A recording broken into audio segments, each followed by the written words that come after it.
Today we're going to read Pumpkin Jack, written and illustrated by Hubbell.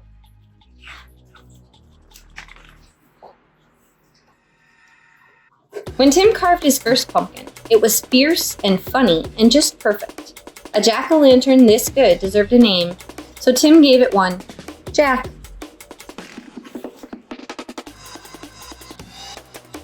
Long after the best trick-or-treating candy was eaten, Tim still kept Jack.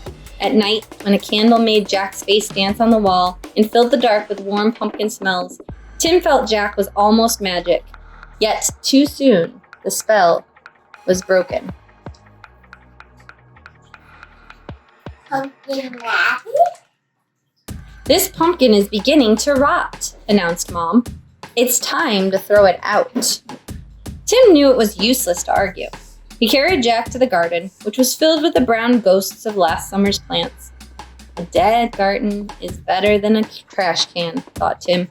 Still, it made him sad to leave Jack outside and alone. Whenever chores or play brought Tim to the garden, he looked at Jack. Every time Jack was different. He became wrinkled, and his fierce smile began to look silly. Mold spread over Jack's bright orange skin. As the days turned colder, Jack grew flatter. Winter began. Soon Jack was hidden beneath snow, and Tim forgot all about him. The cold, heavy jacket days came. Snowman and sliding days. Indoor days.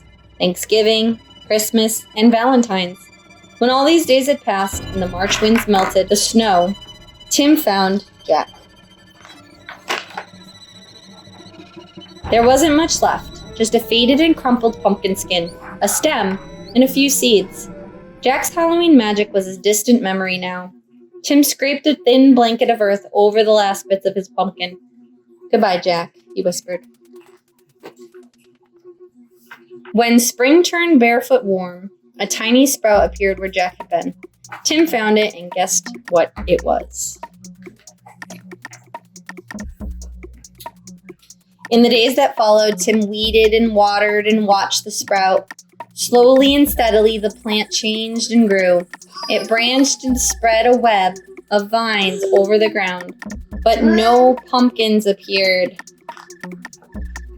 The days turned hot, flowers opened on the plant each morning, yellow stars that twisted shut forever in the afternoon.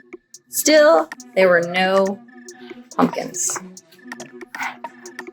Finally, Tim found a little green ball growing behind a crumpled blossom. A pumpkin! Tim let out a whoop and ran to show his mom. By August, the plants spilled over the lawn.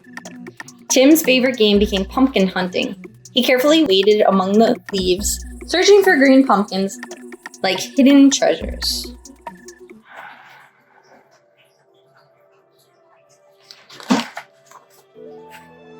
School began again and the days cooled. Tim had less time to visit the garden. When he did, the pumpkin plant seemed tired. There were a few new leaves, and the old tattered ones no longer hid the fat green pumpkins. Then one October morning, Tim woke to see frost coating the garden.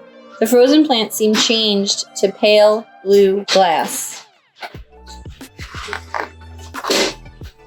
After school, Tim discovered what the frost had done. The pumpkin plant's leaves were as limp as wet paper. It was dying. Tim searched among the withered leaves for the unripe pumpkins. He picked them and put them on the front porch, hoping for one more change. By Halloween, the pumpkins had ripened to bright orange. There were many, for the plant had been generous. Tim was generous too. He gave away all but one. From jack-o'-lantern to seed to pumpkin again, the circle was almost complete. Now it was time for Tim to do his part. He gave his pumpkin a face. It smiled at him in a fierce and funny way. Tim smiled too and said, "Welcome back, Jack." What's a jack? The end. Pumpkin.